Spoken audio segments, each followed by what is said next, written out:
ये नौकरी मेरे लिए बहुत जरूरी है।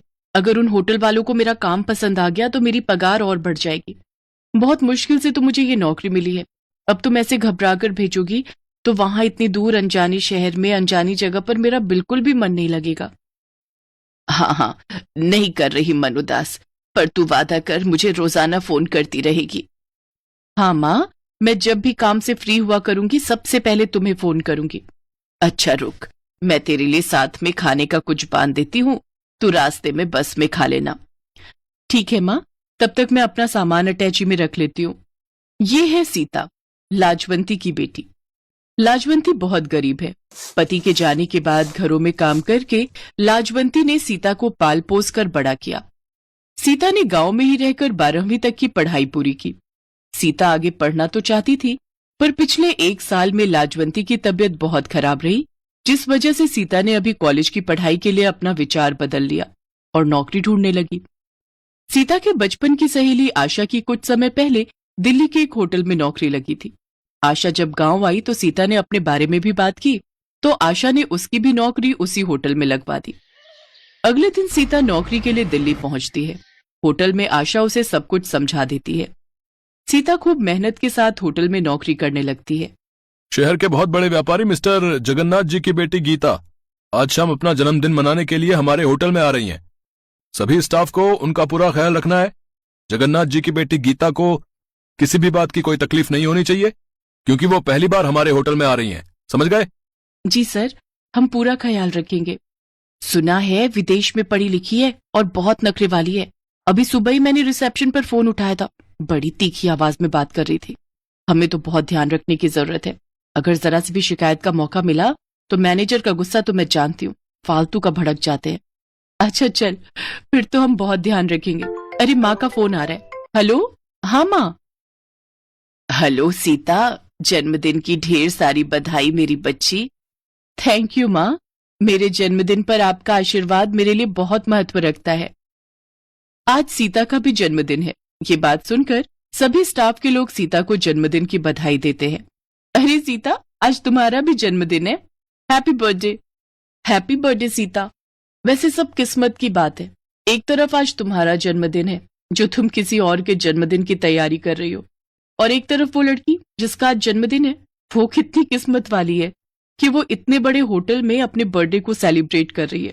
कहते हैं सब कुछ किस्मत से ही होता है। अब ये सब छोड़ो, अपना अपना काम करते हैं, बहुत सारी तैयारियां करनी है। सीता, तुम्हें मैनेजर साहब बुला रहे हैं। हाँ, मैं अभी आती हूँ। सीता मैनेजर के पास जाती है। सीता, तुम्हें मैं एक स्पेशल ड्यूटी दे रहा हूँ। गीता मैडम के वेलकम के लिए तुम्हें गेट पर ही खड़ा होना है। जैसे ही वो एंट्री लेंगी तुम उनके साथ रहोगी और देखते रहना कि उन्हें किसी भी बात की कोई कमी ना हो। और एक काम करो, अपनी ड्रेस की जगह कोई अच्छी सी स्मार्ट ड्रेस पहन लो ताकि और अच्छा इंप्रेशन पड़े। जी सर। सीता को होटल के गेट पर ड्यूटी मिल जाती है। सीता के पास अपनी तो कोई अच्छी ड्रेस थी नहीं, इसलिए आशा उसे अपनी सुंदर सी ड्रेस दे देती है। सीता तैयार होकर गेस्ट के आने का वेट कर रही थी, तभी एक आदमी उसके पास आया। आपको वहाँ गाड़ी के पास कोई बुला रहा है।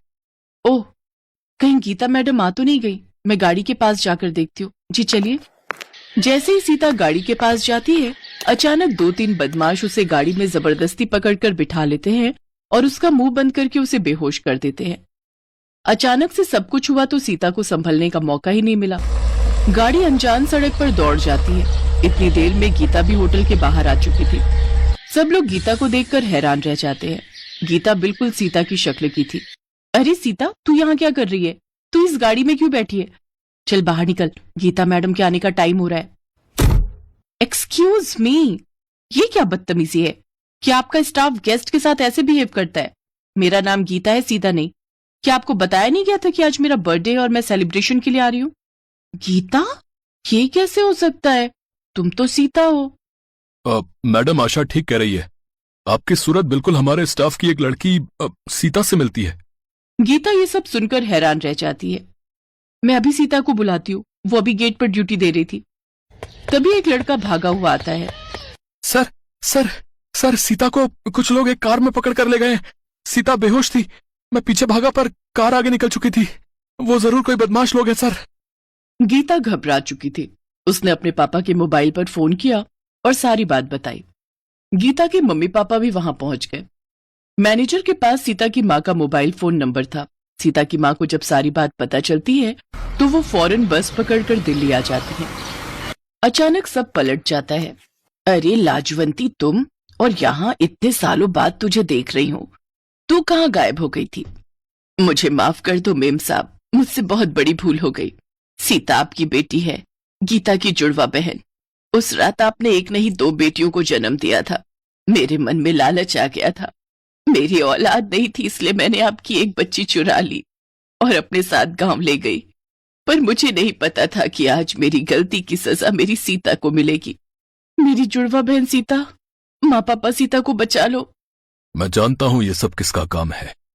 मुझे लगता है अशोक ने सीता को गीता समझ लिया और मुझसे बदला लेने के लिए वो गीता को अगवा करना चाहता था।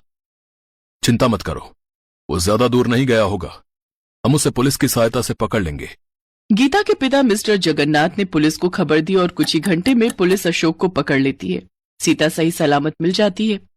जब सीता को सच्चाई पता चलती है कि गीता उसकी जुड़वा बहन है और उसके असली माता पिता मिस्टर जगन्नाथ और ममता है, तो वो बहुत रोती है।